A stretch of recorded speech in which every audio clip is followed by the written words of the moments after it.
Hello, everybody, and welcome to Sunday Evenings with Joe. Now, I have a story for you tonight, and it's guaranteed to turn your mind upside down, inside out, and sideways. And I would strongly recommend that for this story, you put an extra spoon of cocoa in your warm milk and maybe put a lump of a stick over by the door for a bit of extra security, because this is a very frightening tale. Having said that, it is child friendly, and so the whole family are invited to listen. I was a small boy myself when I first heard this story, and it's very near to my heart and dear to me because it was my father who first told me this story. And he came home from town one day, and he was in great form altogether because he had had the good fortune of spending a few hours in the company of a man that everyone knew as the tailor. And the tailor landed, or he used to live rather, in a place called Gooley. Now that's where the River Lee rises, and it flows in a meandering fashion from there all the way to Cork Harbour. The tailor lived with his darling wife, Anastasia. Everyone knew her as Ansty, so together they were the tailor and Ansty. My father, he had been, as I say, in the company of the tailor for a couple of hours, and he heard the story from him. The tailor was a gifted storyteller, out of this world altogether, but he and Ansty together, oh, they were dynamic. People used to come from far and wide. They would hike over the mountains down to Gooley for no other reason but just to spend a bit of time in the company of the tailor and Ansty. And so this story comes from a master storyteller, the tailor, via my father. Okay, and I'm going to tell you that story now. The tailor said that he got up one morning early because he had an important job to do. He had to take a load of bonnets to the town of Macroom to the mart. Bonnets, you say, piglets in the English. And he had put them into the horse cart the night before and tackled the horse, and 'twas there all set up in the barn ready to roll first thing at first light. About 5 o'clock in the morning he stuck his head out the window to do a bit of a climatic analysis, you'd say, and he thought to himself, gee, it's looking very threatening, the weather. Will I or won't I? And then he thought, fortune favours the brave, I'll chance it. And he pulled on his trousers, went downstairs, threw back a cup of tea, out the door with him, roused the mare out of her sleep, and off with him along the long, windy road that accompanied the River Lee all the way to the town of Macroom. I went to school in that town myself for a spell. And when he got to the town, indeed, it was raining nice and steady. He was wrong about the weather. He took a chance, but 'twas too late then to go back. 'Twas like, do you remember the lads when they went around the other side of the moon? And they got to the point of no return, to the point where 'twas handier to keep going rather than double back. Well, anyway, cut long story short, he went into the town and he set up his little charge of bonnets there in the corner of the square. The mart used to be in the square in those days, and he put a tarpaulin over them, and he stood alongside them all day, the poor man, in the cold and the rain. And sometime out in the afternoon, a man from Clonakilty came along and he bought the lot. And the price was not bad, 'twas damn good. The tailor was happy out with it for the times. And so he thought to himself, before I face that long, windy, wet journey home now, I'm going to go in and have a pint of porter for myself and celebrate my commercial success. He chose Morris Haley's pub. Now, a lot of people that might get to listen to this now back in my hometown will know exactly where I mean. The Greyhound Bar, that's the one. He went in the back door, and well, the contrast when he walked into the pub of the cold and the rain outside, and as he crossed the threshold, it was like stepping into another world. And because it was so warm, and people were in great form, they'd have been dealing all day, like buying and selling, and they'd have a few pounds in their pockets, and the spirits of the place would be up, But apart from that, there was a roaring fire going on in the hearth. And straight across the other side of the fire, there was the most beautiful looking girl that the tailor had ever seen or imagined in his whole life. She was a traveller girl. You would say the gypsy folk. and she was sitting there. She had this long shock of fiery red hair that went all the way down here, and it was like, oh my goodness me, it looked like a magic carpet that could fly you all the way to the gates of heaven and beyond. And she had that white porcelain skin that the red girls do tend to have. Do you know what I mean? And with a splash of freckles across it that would remind you of nothing more than being outside on a frosty night and looking up into the Milky Way and thinking that you are looking straight into the bowls of glory itself. Well, that's what the girl looked like to the tailor. And he stood there mesmerised by this girl. And he had a pint of porter in his fist now, and he had a drappeen of whiskey in the other one. And he stood there like a man in a dream. And he was, what captivated him equally to her vision was the way she was singing, because she was singing a song in the old Irish language. How did it go now again? Isareren inosen kehi la da di dam la di da la da. Well, it was beautiful, and the poor tailor, he was mesmerized. He was enchanted by this beautiful girl. And then he noticed that his pint had gone down a lot, and his drappeen of whiskey had disappeared down below the church windows as well. And he thought to himself, you know, a bird can't fly on one wing. And so he ordered another pint and another drappeen to go with it to safeguard him along the long, windy, wet road. Any excuse will do, any excuse at all. Anyway, when that was gone, he thought to himself, how am I going to extract myself out of this paradise now and face that journey? But he had to, sure.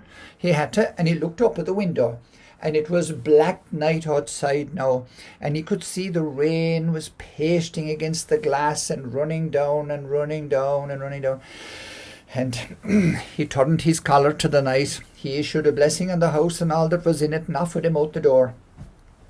He roused the mare out of her sleep, and away with him along the long, windy road back to Gooley, Barra and Anstey. When he got to a little locality known as Toon Bridge, he remembered something. It was a new moon. And further along the road there in a little area called Glasheen, there was a well-known fairy fort. The old people used to always talk about it. And it was centred right in the middle of the road. And on a new moon, it was always active. The fairies would be meeting.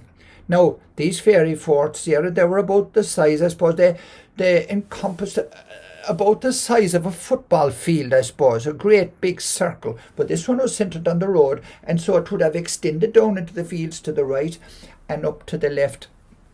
And he thought, what am I going to do? It's a new moon, and it's the dead of night, and I have a horse.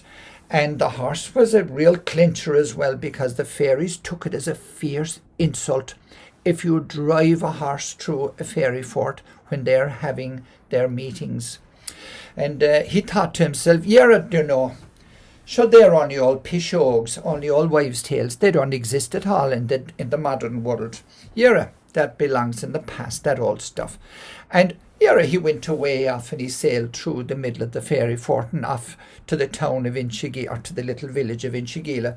But you know, he could have avoided it had he had the sense to turn up. There was a little road in up there at Glasheen.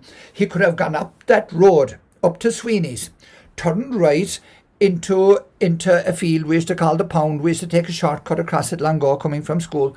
He could have gone into the Pound, gone along the ditch, down by Tim O'Dee's post office, out onto the main road, and then make good the rest of his journey, and he'd have been in Inchigeela in no time at all. But no, he was too smart for that, Well, anyway, he landed in Inchigeela without calamity, and he stopped then to answer the call of nature. He went over by the old cemetery. There's two cemeteries there. There's the old one and there's the very old one.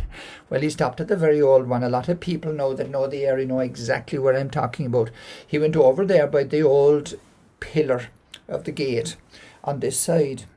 And when he was finished doing his business, as they say, shedding the tear from Michael Collins, he turned to get back up in his mount.